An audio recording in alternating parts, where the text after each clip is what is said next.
எங்க அண்ணன் தான். எங்க வீட்டு குடும்பம் ஓட்டு எல்லாமே எங்க அண்ணனுக்கு தான். எனக்கு ஓட்டு இல்லைன்னு வச்சுக்கோட. எங்க அண்ணன் ஓட்டு, எங்க அம்மா ஓட்டு, எல்லாம் ஓட்டு எங்க அண்ணன் தான். எங்க அண்ணனுக்கு தான் ஓட்டு போடுவோம். விஜய் அண்ணன் தான். விஜய் அண்ணனுக்கு தான். டிவிகே தான். 2026 டிவிகே தான். இனிமேல் அவர் தான் வருவாரு. எப்படினாலும் அவர் தான் வருவாருண்ணா. எப்படினாலும் வந்துருவாரு. எங்க அண்ணன் வந்துருவாரு. எப்படினாலும் வந்துருவாரு. இப்ப தொண்டர்கள் என்ன நினைக்கிறாங்கன்னா, என்ன வந்தா நல்லா பண்ணுவாங்களா? இப்ப அதுதான் ஒரே ஒரு கருத்து. இப்ப யார் வேணா வரட்டும்.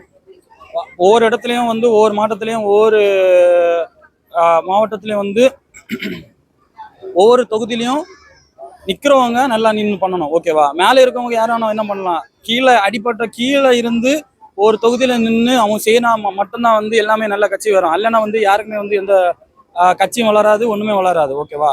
எந்த தலைவராக இருந்தாலும் சரி, மேல இருக்கவங்களுக்கு எல்லாரும் வந்து மேல மட்டும்தான் தலைவருக்கு பார்வை இருக்கும். கீழே நின்று ஒருத்தன் வந்து பண்றானா பண்ணலன்னு சொல்லிட்டு அவன் மட்டும் தான் தெரியும். அந்த ஊர்ல உள்ள மக்கள்கிட்ட கேட்டுப்பாங்க, இவன் பண்றானா, ஒரு மும்பரா இருந்தா கூட, இந்த கட்சியில உள்ள மும்பரா இருந்தா கூட அவன் பண்றானா பண்ணலையான்னு சொல்லிட்டு கேட்டா மட்டும்தான் அந்த ஒண்ணு தெரியுமே தவிர வந்து அதெல்லாம் ஒன்றும் தெரியாது. ஓகேவா? ஸோ அதனால வந்து எல்லாருமே வந்து மேலவே பார்க்காதீங்க. இன்னொரு விஷயம், ஒவ்வொரு டிஸ்ட்ரிக்ட்ல வந்து ஒரு மாவட்டத்திலயும் அந்த தொண்டை நல்லா இருக்கானா, ஓகேவா, அதை வந்து எல்லாருமே வந்து பார்த்து எடுத்தாங்கன்னா நல்லா இருக்கும்.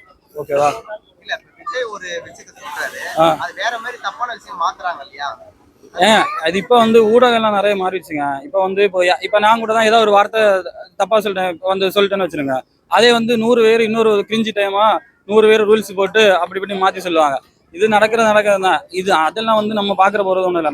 நமக்கு இது மைண்ட் செட் என்ன இருக்கு அதை செய்யணும். நம்ம என்ன நல்லது செய்ய வந்தோம்னா நல்லது செய்யணும். அப்படியே செஞ்சுட்டு போயிட்டே இருக்கணும். அவ்வளவுதான். ஓகேவா?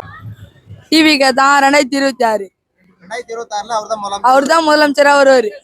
அவர் தான் எது வச்சுனா அவரு தான்.